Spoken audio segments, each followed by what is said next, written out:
Alors ce soir, on va revenir à nouveau sur la représentation de Munch, qui est nommée le cri. Résistez bien, ce n'est pas le cri de Munch, hein. C'est un tableau. On a beaucoup parlé la dernière fois du nommé, N''Ho'2'MER.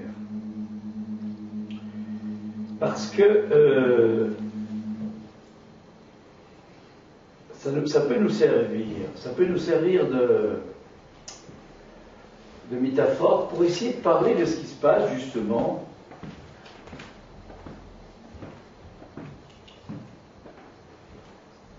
de ce qui se passe ou de ce qui ne se passe pas, hein, justement.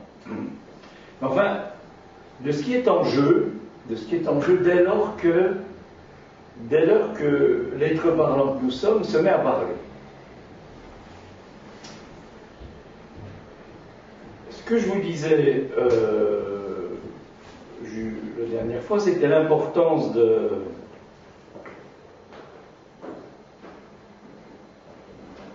bien sûr, de prendre en compte la dimension du sens, c'est-à-dire qu'on est obligé de passer par là.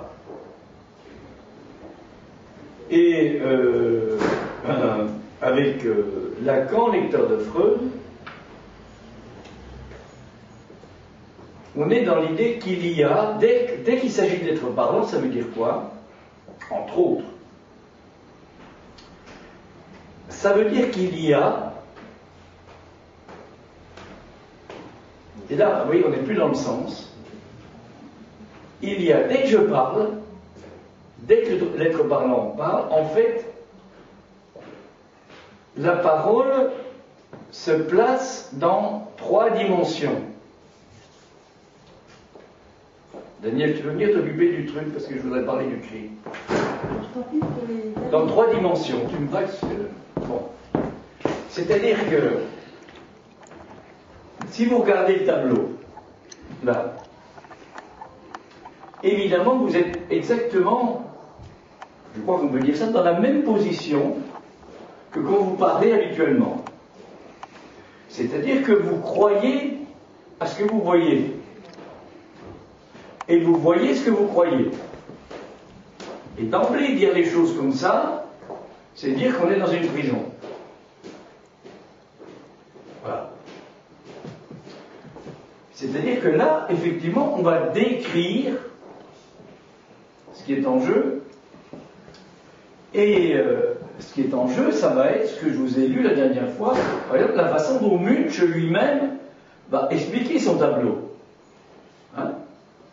Vous allez décrire différentes possibilités, différentes lignes, différents plans, différents niveaux. De toute façon, dans cette position-là, qui est la position habituelle du plan, qui est la position habituelle de la pensée, on est prisonnier parce que le défini est limité. Et à la limite, on pourrait dire qu'on sait ce qu'on dit. C'est-à-dire qu'on emploie des mots qui ont un sens, celui du dictionnaire, on s'applique à respecter les règles de l'orthographe, de la concordance des temps, et eh bien, on a tous été formés comme ça, et à partir de là, on peut se comprendre, ou à peu près.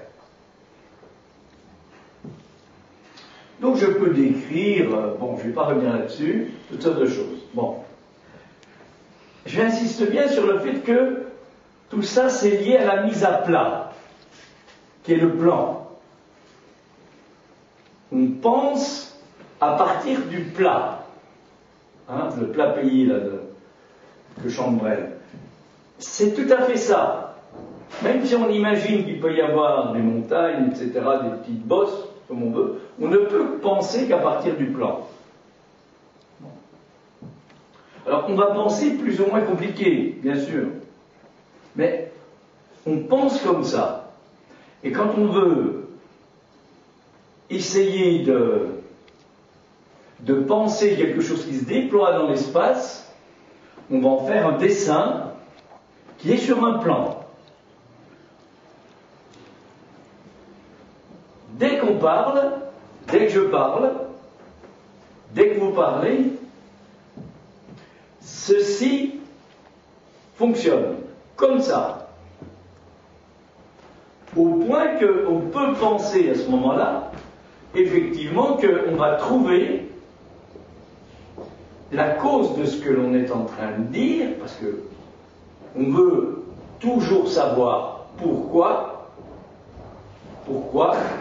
on a dit ça, pourquoi, ça commence très tôt, hein, les enfants, hein, pourquoi, hein, si vous répondez parce que, pourquoi, bon. Alors, dès qu'il y a cette dimension-là, donc, du fait qu'on parle, eh bien, est complètement oublié qu'il y a quelque chose qui n'est pas lié au voir, à l'évidence. Évidence, ça vient de videre, latin, qui veut dire voir. Et que le blablabla qui est fourni par ça, c'est pas péjoratif ce que je dis, en des termes de Lacan, pas une façon d'en parler, c'est pour montrer que c'est du blablabla. Effectivement, il faut aller par le blablabla, premièrement, c'est évident. Le blabla, en fait, il est évidé. Il faut arriver à ce que le sens, ce que l'on voit là, soit vidé. Et vide ne vient pas de videre. Vide, c'est pas voir. Vide, étymologiquement, ça correspond au fait qu'il y a un trou, qu'il y a un manque. C'est-à-dire que ce qu'on appelle le symbolique, le blabla, comporte en lui-même un trou, un manque, un endroit où s'arrête tout le blablabla. Et Freud a découvert ça très tôt dans les associations du rêve, et il a appelé ce trou l'Unerkannt, le non reconnu. C'est-à-dire qu'il y a un impossible à connaître. C'est pas le non reconnaissable. Il y aura encore possibilité, hein. Le suffixe a, ça veut dire qu'il y a la possibilité, hein. Non. Le non reconnu, boum, c'est comme ça tombe comme ça. Participe passé. Bon. Eh bien, on pourrait penser qu'à ce moment-là, ce qui nous embêterait beaucoup, c'est qu'on est privé de quelque chose. On attendrait quelque chose, on attendrait à savoir quelque chose, et puis on se bute, on vient buter la tête contre un mur, qui est ce mur qui nous rendrait dans l'impossibilité de savoir. Tout ça, tout ce que je vous dis, ça fait partie de tout ce qui n'est pas le discours analytique. Je dis discours analytique avec Lacan, je ne parle pas de la psychanalyse. Parce que la psychanalyse peut tout à fait être définie comme de la psychologie des profondeurs. Ça, c'est ça. On trouve tout ça dans Freud. Ça ne veut pas dire que pour Freud, c'était ça. Bon. Alors, il va apparaître à la fin du 19e, au début du 20e, un discours nouveau. C'est le discours analytique. Qui, tout ce que je suis en train de dire, de tout ce que je viens de dire, va opérer un renversement. Et pour rendre compte de ça, Lacan va prendre ce qu'il appelle une figure topologique, qui est la bande de Möbius, qui est quelque chose de cet ordre. Là, elle a grande là, comme ça. Hein? Si vous prenez ça, ça signifie qu'il y a, et que ça tourne comme ça rond, vous avez un extérieur et un intérieur. Eh bien, s'il y a une petite torsion, vous allez vous rendre compte que l'intérieur devient l'extérieur, l'extérieur devient l'intérieur, sans du tout qu'il y ait rupture. Et simplement ce mouvement-là, ça indique que on ne peut pas rester dans l'opposition intérieur-extérieur. Oui, non, on ne peut pas rester dans le binaire. Il y a autre chose. Il y a autre chose que l'espace où la pensée peut se déployer. Parce que la pensée, elle ne peut pas, bien sûr, on va le penser, mais elle ne peut pas arriver à penser ça comme ça. Alors, elle va le représenter sur le plan avec des pointillés pour montrer ce qui est d'un côté, ce qui est de l'autre. Hein. Vous connaissez ça, mais néanmoins, c'est quand on vraiment fait le mouvement qu'on se rend compte du mouvement de torsion. Donc, on ne peut pas dire, ça c'est à l'extérieur, ça c'est à l'intérieur, donc il n'y a plus de prison. Voilà, il n'y a plus de prison. Et le ressort du langage, là d'où nous venons comme sujet, c'est de nous offrir ça, qui va être, bien sûr, récusé par la pensée qui va se développer. Et on va en rester avec notre pensée habituellement. La pensée, la mémoire, la volonté, enfin toutes les facultés qu'on a apprises, hein, qu'on peut avoir, qui donnent justement cette dimension de l'intelligence. Hein. Bon, alors, si je parle, première personne, parle, troisième personne. Oui, si je dis si je parle, je ne sais pas ce que je dis. Je peux dire je parle, première personne du verbe parler, mais aussi troisième personne. Alors, si le je parle, ça correspond au fait qu'on est dans un autre espace que cet espace-là. Ça, c'est l'espace cartésien bien connu, notamment depuis Descartes, mais bien avant déjà, hein, qui présente certaines caractéristiques que l'on connaît, à savoir que cet espace, il est articulé autour d'un centre, et que ce qui fonctionne essentiellement dans l'espace, dans le plan, c'est le cercle. Et qu'est-ce que c'est qu'un cercle? C'est quelque chose qui a un contour qui se fait par rapport à un centre. Alors si ce contour n'est pas, si les diamètres, si le rayon, comme on dit, du cercle n'est pas tout à fait égal, ça pourra faire autre chose qu'un cercle, tout à fait, on va dire, harmonieux, mais la forme, puisque dans tout ça, ce qui est en jeu, c'est la question d'une forme. Et ce qui est la forme la plus, on va dire, primaire, était connue chez les Grecs, c'est la kalokagatos. Kalos, kai, kagatos. La belle, kai, et agatos, bonne forme.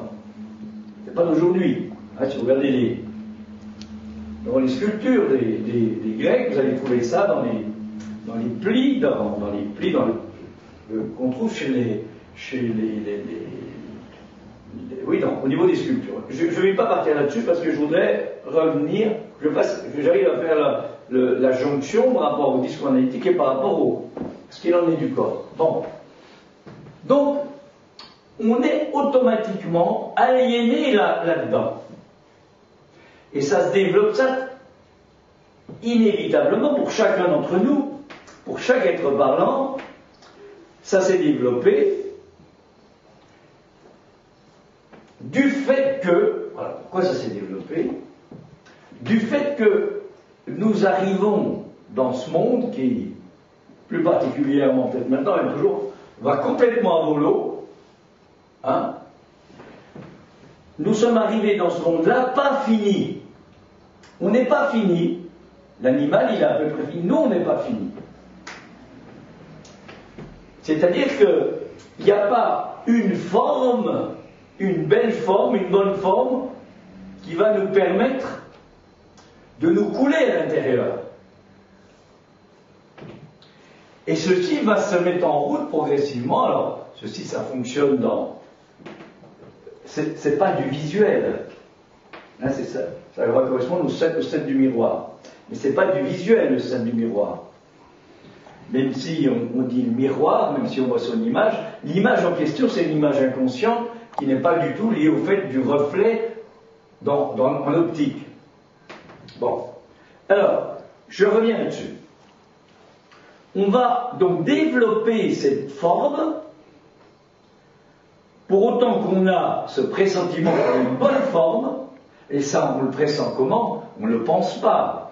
On le pressent à partir de ce que l'on entend,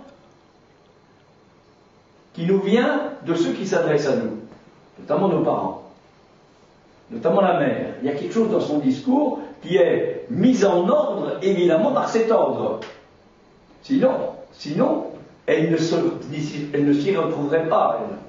Donc il y a quelque chose de l'ordre. La dimension de l'ordre, c'est quelque chose qui, pour l'enfant, survient très très tôt. Il n'y a pas besoin qu'il y ait des règles et des lois. C'est dans le langage que c'est apporté. Bon, donc, cette dimension de l'ordre, la mise en ordre, de la description, c'est tout ce qui va tourner autour de ce qu'avec Lacan on appelle l'imaginaire. La figuration, la figure, tout ça. Tout ce qu'on peut voir là. Et donc, ce qu'il y a on va dire de l'ordre du miroir, c'est tout ce qui va tourner autour de la perception, notamment de la perception visuelle, qui va faire qu'un jour, on a oublié ça, un jour on va se percevoir comme tout à fait uni, tout à fait dans la bonne forme. Et c'est une jubilation. Voilà, ça s'appelle le stade du miroir. Il faut passer par là, sinon il va y avoir des gros problèmes, parce que la pensée, ce que je suis en train de vous expliquer, mettez à penser A2PENSCE, la pensée s'accroche à ça. Vous voyez, si ça n'a pas lieu sur le plan psychique, vous voyez, tout ce qui va se passer du côté de ce qu'on peut appeler les états limites ou les psychoses après. Hein? Donc il y a quelque chose là qui est très important, qui doit se mettre. C'est une aliénation, mais c'est une aliénation indispensable. Et à partir de là, eh ben c'est ce dans quoi on était jusque-là, ce qui fait que si vous regardez un nouveau-né ou un très jeune enfant, tout est ouvert, quoi. Il absorbe tout. Il n'y a pas de limite comme ça qui viennent fonctionner. Eh bien tout ça, ça va être récusé, je ne dis pas refoulé, récusé, on n'en a plus du tout de souvenir, on n'en a pas de souvenir, mais la grande question c'est, est-ce que c'est pas de ce côté-là qu'est-ce qu'on pourrait appeler le corps vivant, la vie? Puisque la pensée qui apparaît, qui se développe, qui va se développer, elle va s'arranger pour que toute cette dimension-là, dont j'ai parlé, que j'ai évoqué, soit telle qu'elle n'a jamais eu lieu. Elle n'a jamais eu lieu. On ne se souvient pas de ça. On ne peut pas s'en souvenir, je dirais, radicalement, puisque la mémoire part de la pensée. On n'est toujours pas dans l'inconscient, hein, c'est pas ça l'inconscient. Hein. C'est pour montrer que si on est riche, c'est parce qu'on est divisé entre ces deux mondes-là. À ceci près que le monde qui va s'articuler autour du sens, de la pensée, qu'on va appeler le monde d'une certaine jouissance, qu'on appelle la jouissance phallique, liée au sens, va recouvrir complètement cette autre jouissance qui est une façon de prendre en compte qu'il y a quelque chose qui nous dépasse, un autre espace et un autre temps qui est ce que Lacan a nommé grand art. de l'autre. La jouissance autre ou la jouissance de l'autre. Voilà. On est divisé, déchiré entre les deux. Et habituellement, on n'est pas déchiré du tout parce qu'on n'a aucune idée, parce qu'on ne peut pas en avoir une idée, de cette autre jouissance. Et du coup, on peut parler à partir de là de deux types de corps, d'une certaine manière. Il y a le corps, comme ici, comme ce qu'on peut voir, qui va se développer au niveau de la science, de la médecine, de la psychologie, de la physiologie, tout ça, l'anatomie, etc. Et qui peut aller dans des champs très élaborés, comme par exemple le noyau nucléaire, enfin le noyau cellulaire, pardon, le noyau cellulaire, où on va trouver quoi? Eh bien, les chromosomes. Mais tout ça, même si c'est tout petit, s'il faut des appareils très compliqués pour les voir, ça n'a rien à voir avec le premier espace. Le premier espace, il est insaisissable. Voilà. Et c'est cet espace-là, ce savoir-là, qui est plus particulièrement régi parce qu'avec Lacan, que Lacan va nommer le réel. C'est-à-dire que, vous voyez, il n'y a pas de réalité. En fait, ce qu'on appelle la réalité, c'est l'imaginaire. Pas au sens habituel, hein. C'est pas ce qu'on s'imagine, l'imaginaire. Hein. C'est plus élaboré que ça. Alors voilà comme on est parti. On part là-dedans, comme ça, et puis on se débrouille. Il y a des choses qui vont arriver, qui vont faire que... Mais il y a des choses qui ne sont pas pensables, hein, qui vont être refoulées, etc. Enfin bref, tout ça, ça va conduire à des symptômes, et puis on va se débrouiller, puis un beau jour, éventuellement, on va commencer à parler. Alors, ce qui est important, de même que ce tableau-là, je vais revenir un petit peu au tableau avant, c'est que ce qui est important dans ce tableau-là, évidemment, c'est le fait qu'il y a, si ça a été nommé le cri, c'est que il est question, effectivement, du cri, mais qu'est-ce que ce cri que l'on ne saurait entendre? Puisque personne, pour le moment, sauf s'il est complètement halluciné, va entendre les voix. Ça suppose de les entendre, les voix, ça suppose de les croire, de croire qu'elles existent. Donc, qu'est-ce que ce cri?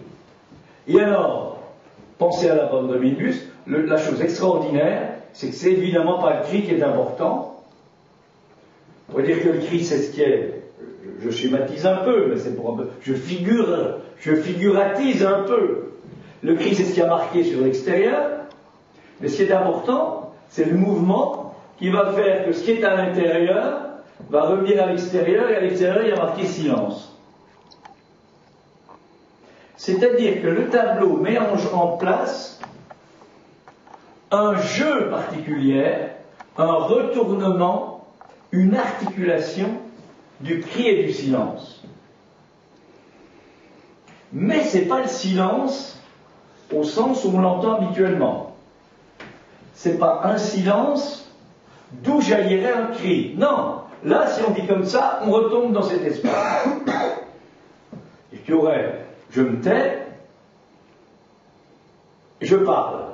Et je parle, le fait que je parle, ça vient faire disparaître le silence. Non, c'est pas ça. Ça, c'est le penseur qui pense ça.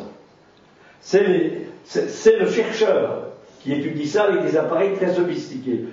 Ça a certainement de la valeur, mais c'est pas ça qui nous intéresse.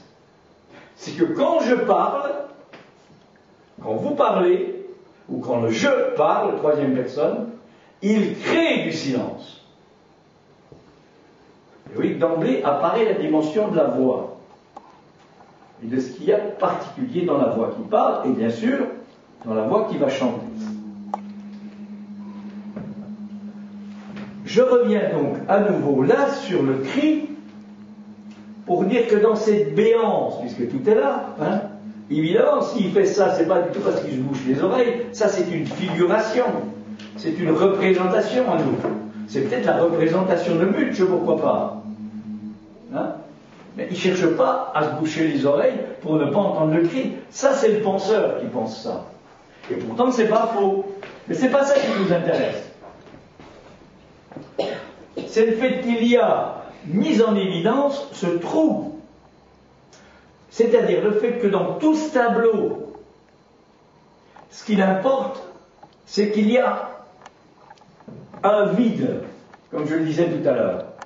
C'est-à-dire que c'est pareil que quand je parle, je fais du blabla, parce que ce blabla, ça me permet de communiquer avec vous, mais que ce qui est important, c'est que il y ait dans ce symbolique, dans ce blabla, il y a quelque chose de l'ordre d'un trou qui fonctionne.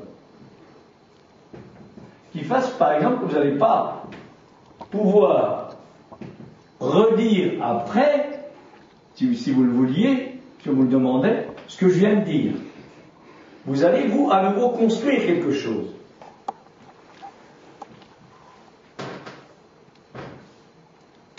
Donc, l'importance du tableau, c'est effectivement la béance, qui, comme par hasard, évidemment, met en jeu le corps, puisque c'est effectivement un orifice du corps. Ça, on retourne sur le plan quand on dit ça. Hein. Mais ce qui est véritablement en jeu, là, si vous voulez, si on voulait penser à la bande de Möbius, on pourrait dire que l'ensemble du tableau se précipite dans le trou de mouvement. Alors, où est l'endroit, où est l'envers, on n'en sait plus rien. Mais on n'en a rien à faire de savoir. Et ce qui se précipite dans le trou, bien sûr, c'est quoi? Eh bien, c'est le silence. Il y a de quoi s'y perdre, hein? Bon. Et, évidemment, il n'y a aucune preuve de ce que je dis. Ça ne peut pas se démontrer, ça ne peut pas se démontrer, ça ne peut pas se prouver. Et pourtant, il est possible d'avancer ça, il est possible de dire que c'est complètement délirant. Voilà. Suivant la façon dont on peut se situer par rapport à ce que l'on voit et ce que l'on entend. Or, dans notre rapport à l'autre, en permanence, c'est ça qui est en jeu. Ce que l'on voit et ce que l'on entend.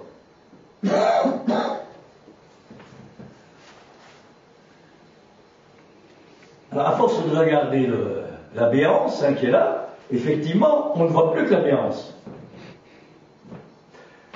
Alors, il se trouve qu'elle est à peu près au milieu du tableau, et qu'on pourrait retrouver la question du centre, hein, du centre du cercle, d'une certaine manière. Hein, ce qui ferait de cet être-là, on ne sait même pas si c'est un homme ou si c'est une femme. Ça n'est au sens de l'état civil, hein. C'est une espèce d'énergumène phallique comme ça qui est dressé là, on ne sait pas trop ce qui arrive. Mais non, on va le charger. On va le charger de toutes sortes de figurations. Donc, quand le je parle avec quoi? Avec du corps. Du corps, pas celui de l'anatomie. Du corps. Et qu'est-ce que c'est que le corps? C'est ça la question. Alors, je peux bien répondre, mais ça ne va pas faire. Le corps, c'est le corps du symbolique. Et le corps du symbolique, c'est la prise en compte du fait que le blabla, les mots, tout ce que j'avance, est soutenu par l'orifice là qui trouve les mots, qui trouve le sens des mots, qui fait que je vais pouvoir trouver quelque chose en parlant.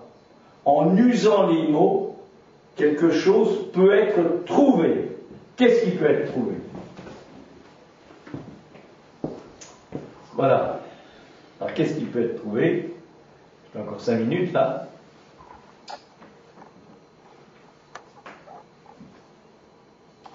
Eh bien, il peut être trouvé ceci, de même que là, que l'enjeu du tableau, c'est le trou, qu'on voit, c'est la béance. Et c'est la béance d'où peut jaillir quelque chose. C'est-à-dire que quand je parle, quand je chante, au-delà du sens de ce que je raconte, il peut y avoir un effet de sens. Et l'effet de sens, ce n'est pas un effet de compréhension. C'est ce qui fait que tout d'un coup, ce qui est dehors, extérieur, devenant intérieur, l'intérieur devenant extérieur, au point de passage, on ne sait plus du tout où on en est. Il y a un moment de stupéfaction, voire de sidération. C'est ce qui se passe quand quelque chose de nouveau, en parlant, advient, et c'est ce qui est attendu, bien sûr. C'est cette pointe du réel de quoi? De la jouissance. J-O-U-I-E-S-E-N-S, qui n'a rien à voir avec le sens. C'est ça qui est malin de la part de Lacan. C'est d'utiliser des mots et de les trafiquer comme ça, comme la bande de Mébius, de telle façon qu'on croit qu'on va s'y retrouver. Ben oui, il y a sens. Donc ça veut dire signification. Pas du tout, ça n'a rien à voir. Ça veut dire que c'est une jaculation en parlant. C'est-à-dire que ça va dépendre comment ça sort par là, dans la bouche. Alors, évidemment, là, le docteur peut revenir et puis expliquer le diaphragme, tout ça. C'est vrai, le souffle, etc., la pression, c'est vrai. Hein, ou le professeur, le docteur, le professeur en tout genre. C'est vrai qu'il y a ça. Mais, néanmoins, ça peut sortir comme ça. Il n'en reste pas moins vrai que ce qui tourne autour, tout ce qui tourne autour, effectivement, de ce qu'on appelle la dimension de l'esthétique lyrique, nécessite, c'est-à-dire la voix, nécessite effectivement qu'il y ait un certain dispositif qui soit mis en place, un piano, on pourrait dire un violon, qui soit fabriqué pour qu'on puisse faire sortir quelque chose.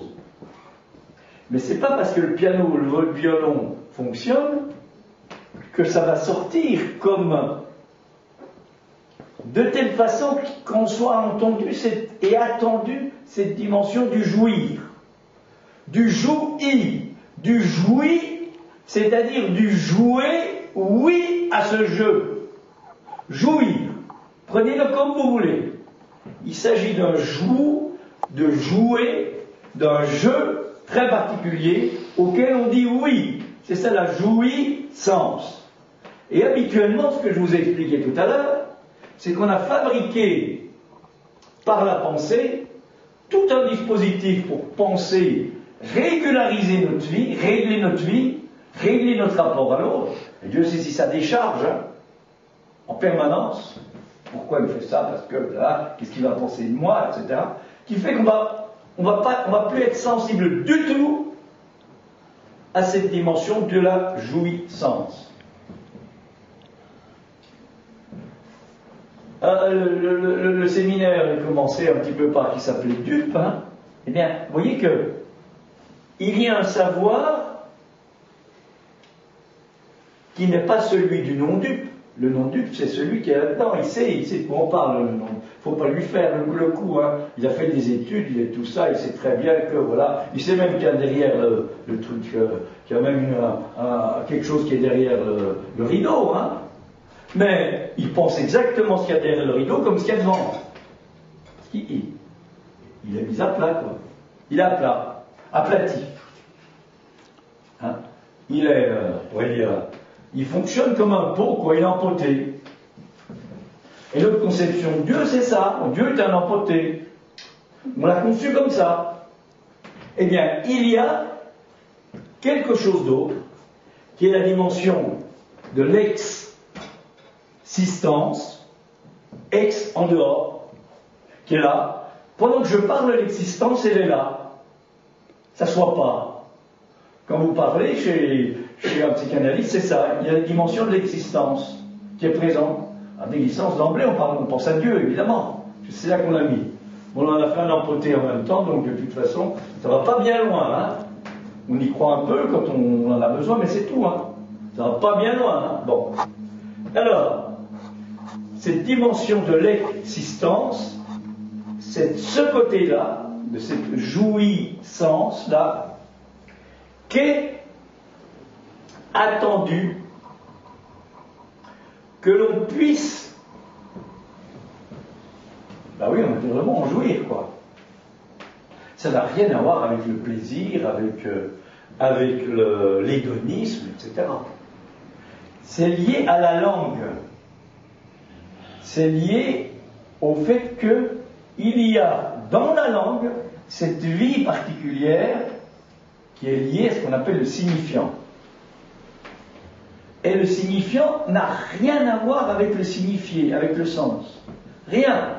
Rien du tout. Si j'ai un signifiant particulier, par exemple, je ne sais pas, pacha, c'est pas du tout le pacha. Ça n'a rien à voir avec ça. Rien. Rien du tout. Alors d'emblée, je vais penser au pacha, bien sûr. Mais ça n'a rien à voir avec ça. J'y pense parce que dès que je pense comme ça. Et Dieu sait si je me complique la vie, hein, mais je pense à partir de ce que je connais. Et tout ce qu'on connaît, c'est par rapport à la pensée. L'existence n'a rien à voir avec la connaissance. C'est intéressant, je vais m'arrêter là-dessus au niveau de la langue. Parce qu'en latin, vous trouvez ec, existo, d'où vient existence. Donc, Cicéron, tout ça, ils ont utilisé le mot. Et le mot n'a pratiquement plus été, il a été utilisé dans ce qu'on appelle un système vernaculaire, qui est le latin de bas époque, hein, qui fonctionnait au 3e, 4e, 5e siècle. Et puis, quasiment, il réapparaît au 16e siècle, un petit peu avant. Mais c'est surtout au 17e qu'il apparaît. Qu'est-ce qui se passe au 17e? C'est les Lumières. C'est quand la pensée se met à fonctionner. Quand la pensée se met à fonctionner un peu plus, apparaît dans l'usage le mot existence. Et à ce moment-là, on va flanquer Dieu là-dedans. Existence de Dieu, donc Dieu il sait tout, mais Dieu, on le met dans le tableau. Il est empoté, complètement. Il ne pourra pas sortir du pot, le nôtre. Même si on pense qu'il n'est pas dedans, c'est une dénégation, il est dedans. Hein, de toute façon. Bon, alors, le mot existere va surtout apparaître à partir du XVIe siècle, XVIIe siècle, et progressivement vous allez avoir l'inexistence. Enfin, tous ces mots-là, j'ai fait une copie du dictionnaire étymologique de référence, qui est le bloc Warburg, qui s'appelle, alors 1425 ça apparaît, rare avant le XVIIe, jusqu'au XIXe, terme philosophique. Donc, empreinte du latin, existere, existentia, créé à la basse époque, je vous le disais tout à l'heure, et dérive inexistant, 1784, inexistence, 1609, coexister, 1745, coexistence, 1560, non-existant, 18e, existentiel, ça arrive à philo, hein, existentiel, vers 1940, existentialisme, existentialiste. Oui, comment on bricole les mots? Ben voilà ce qu'on a fait. Du mot existence, on l'a foutu dans le tableau, là. On l'a empoté. Alors qu'il faut vraiment l'arracher, c'est-à-dire le faire tourner, ce qui est complètement dehors de ce qui est là, de ce qui est posé là, de ce qui est sistéré là, de ce qui est mis là. En sachant qu'on ne pourra jamais arriver à l'empoter, à le mettre dans le pot. C'est-à-dire à en faire une kalos kagatos, une belle et bonne forme, pour reprendre le grec. Voilà, je vais m'arrêter là-dessus pour ce soir.